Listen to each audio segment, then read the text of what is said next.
And Chris Ockley here with at the 2011 Missouri Track Cross Country Coaches Association Annual Clinic with Hall of Fame famer from inducted what 3 or 4 years ago now, I guess. Yes. Dave Denny, the longtime Belton and Lee Summit West and coach and current Avila University and what's you guys aren't in Kansas City, are you? In what's? We are. Are you in the city, Kansas City limits? City. Yes, okay. An NAIA school, and you guys are in the Heart America Athletic Conference. That's right. And before we get into that, obviously you had an outstanding career and ran at Central Missouri after Raytown South. Yes, I did. And who was the coach at Central Missouri at that time? Well, our distance coach was Bob Busby, and Okay. head track coach was Jim Pilkington. Okay.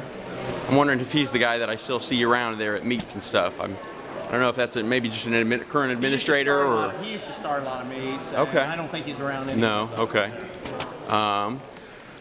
Well, just did you? Let's see. 18 years at Lee Summit, and then how many at Lee Summit West? My last 4 years at Lee Summit West. Okay.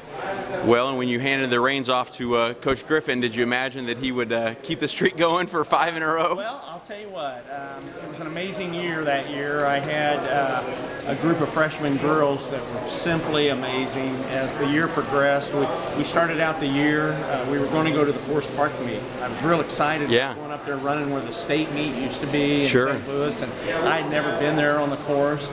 And I told the people that were putting on the meet, I said, I'm real excited about coming up there. And then as our summer finished and our fall started, we didn't even look like we were going to have a full varsity. Oh my goodness. And 3 of them were freshmen. One just came out right when the practices started. Hadn't seen her in the summer. And I ended up thinking that, this isn't a good idea to go up there and run that sort of meet with this young group. And, and I canceled and I told him why. And he saw me at the state meet and said, now, tell me the truth. Right. What really happened? And I said, no, Coach. I said, we really didn't think we had one of our assistant coaches, Amy Wiseman, was my assistant coach. You've heard of her.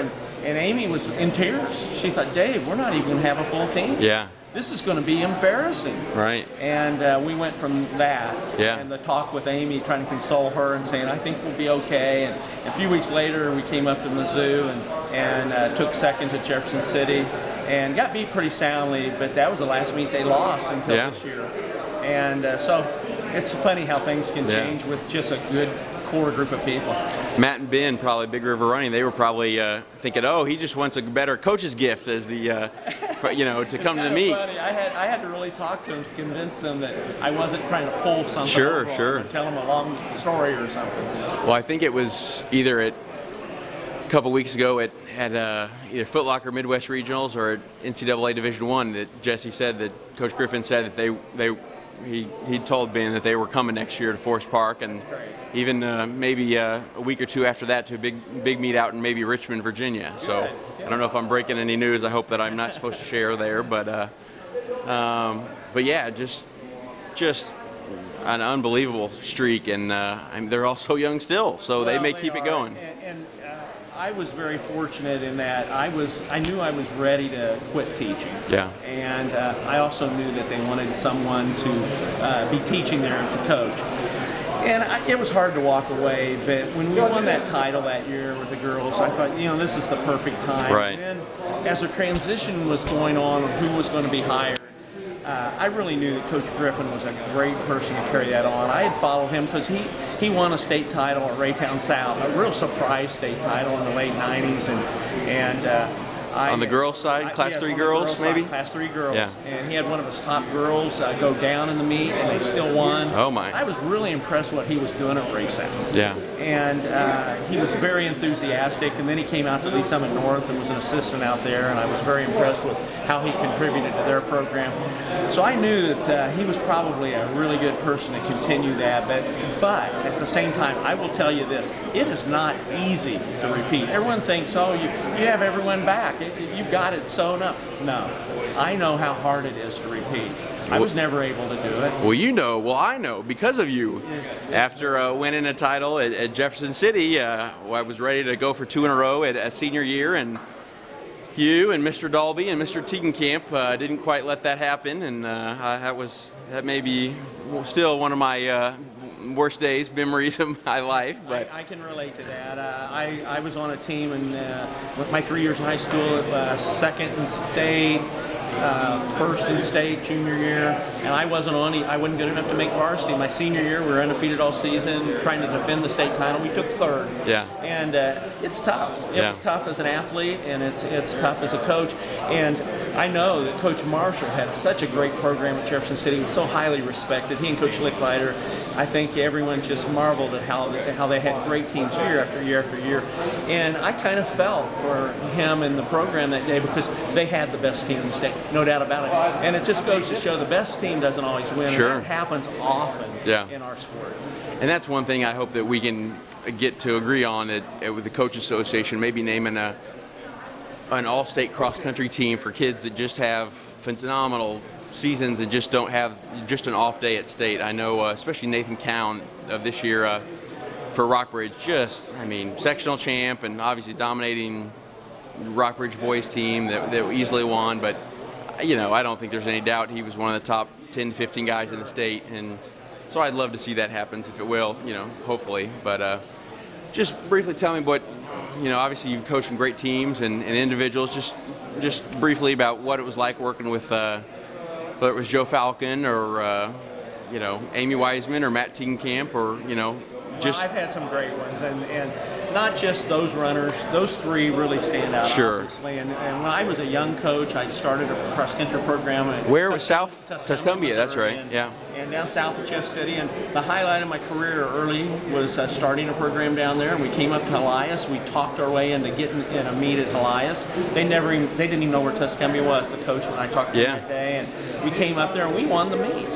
And I remember some of the towns, some bigger schools, they were kind of asking us, where are you guys from? And what do you guys do? And they were really impressed with what we did with, really, it was our basketball players. Getting in shape for training, basketball. And at that time, that was huge. And I just learned from all my experience. And when I got to Belton in my second year there, a young man named Joe Falcon, we got him out for the team, and instant success. And then it scared me to death. What am I going to do now? Now, everyone's going to be looking at, can this guy improve? Right. And it made me be a better coach. And then people like Tom Billington and Jim Marshall and Tim Nixon and Gary Parker. Yeah. Those kind of people you're coaching against every day and every year, they force you to be good or to be forgotten. Right. And so it's working with those great athletes. Joe made me be a good coach. He made me either be a good coach or looked at as a poor coach, and it put a lot of pressure on me. I was very fortunate to work with him and some great parents that were very helpful in pushing the young man to be as good as he could be his best. And then when Amy came around, I felt like, hey, I'm ready to coach Amy. I felt real confident. Yeah. And you always make mistakes, and you learn from your mistakes, hopefully. And by the time Matt came around, I felt like, I have to be the luckiest guy in the world to have three athletes of this caliber in my career. And at the same time, those athletes like John Dalby and some of the people throughout the years that he's now a great coach out in Colorado. His team's fourth in the state this year in Colorado. I'm as proud of them as I am anyone. He wasn't as talented, but to see what he learned from the sport and his work ethic and how he's passed that on to other generations, I'm very, very proud of that. Well, you got ahead of me there, because I would say, obviously when you started the program at Lee Summit West, Amy and John were both working with you and assistants, and obviously John's just done a phenomenal job out in Colorado, and I think they took fourth at regionals, Foot Locker regionals, and missed. I know Matt last week, Matt Tegenkamp on the Nike National webcast, gave a little shout out to John and his team, saying, we're going to see them here next year. So that was fun to see. But he has over 100 out for his cross country team, and he has over 100 out for the middle school team. Oh my goodness! Things are really rolling at Mountain Vista. Yeah. I'm excited to see what happens. Right, and man, they must have got a short season. I think their state meet is a week or 2 weeks before the Missouri meet is. Maybe it's just one, but I think it's one. Okay. And then so they've and then their regional, Midwest regionals, another week. So they got a nice little 2 or 3 week to get ready after state for that regional. So, and then, so what's that been like when Joe or Matt, gone to this international